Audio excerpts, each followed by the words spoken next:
Hi అండి. అందరికీ నమస్కారం. Welcome to my channel. ఈ వీడియోలో 3.64% డీఏ పెంపు నేడో రేపో ఉత్తర్వులు విడుదల. దీనికి సంబంధించినటువంటి పూర్తి వివరాలైతే వీడియోలో తెలుసుకుందాము. వీడియో ఎక్కడే గాని స్కిప్ చేయకుండా ఎండ్ వరకు చూసేనప్పుడే ఇన్ఫర్మేషన్ పూర్తిగా అర్థమవుతుంది. అలాగే వీడియో చూస్తున్న ప్రతి ఒక్కరు వీడియోకైతే లైక్ చేయండి ఫ్రెండ్స్. ఈ వీడియోని తోటి ఉద్యోగ పెన్షన్ మిత్రులతో అయితే షేర్ చేయండి. కొత్తగా చూస్తున్నవారు ఇంకా ఎవరైనా మన ఛానల్ సబ్స్క్రైబ్ చేసుకోకుంటే వెంటనే మన ఛానల్‌ని సబ్స్క్రైబ్ చేసుకోండి. దీని ద్వారా నేను చేసే లేటెస్ట్ వీడియోస్ అన్నీ మీ వరకు రీచ్ అవుతాయి. ఇంకా ఆలస్యం చేయకుండా వివరాల్లోకైతే వెళ్ళిపోదాము.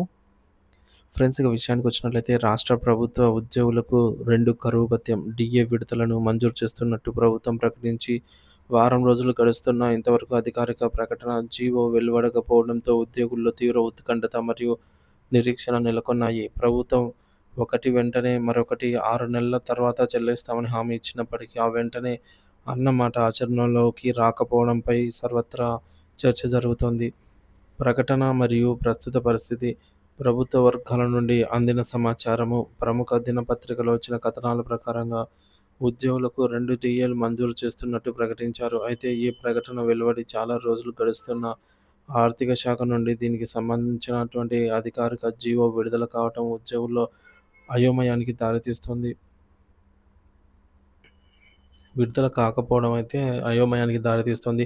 ఉద్యోగుల అసంతృప్తి. వాస్తవానికి ఉద్యోగులు కనీసం 3 పెండింగ్ డీఏలను ప్రభుత్వం ఒకేసారి విడుదల చేస్తుందని గంపెడాశలు పెట్టుకున్నారు. పెరుగుతున్న నిత్యావసరాల ధరలతో ఆర్థికంగా ఇబ్బందులు పడుతున్న తరుణంలో డీఏలు కొంత ఊరటనిస్తాయని భావించారు. అయితే ప్రభుత్వం కేవలం 2 డీఏలను అది కూడా దశల వారీగా చెల్లిస్తామని ప్రకటించడం వారిని కొంత నిరాశకు గురిచేసింది.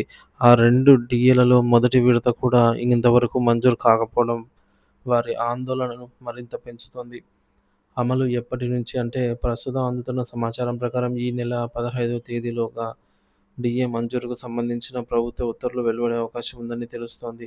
ఒకవేళ ప్రభుత్వం ఇప్పుడు ఉత్తర్వులు జారీ చేస్తే పెరిగిన డీఏ జూన్ నెల జీతం నుంచి అమల్లోకి వస్తుంది. అంటే జూన్ 1న ఉద్యోగులు జూలై 1న అందుకునే ఈ జీతంతో కలిపి పెరుగుదల అనేది కలిసి వస్తుంది.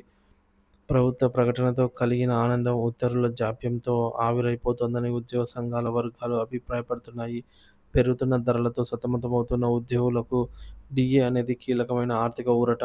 ప్రభుత్వం ఈ విషయంలో తక్షణమే స్పందించి స్పష్టమైన ఉత్తర్వులు జారీ చేయడం ద్వారా ఉద్యోగుల్లో నెలకొన్న ఆందోళనను తొలగించాలని అందరూ ఆకాంక్షిస్తున్నారు. పూర్తి వివరాలు మరియు అధికారిక ఉత్తర్వుల కోసం ఉద్యోగులందరూ ఎదురు చూస్తూ ఉన్నారు.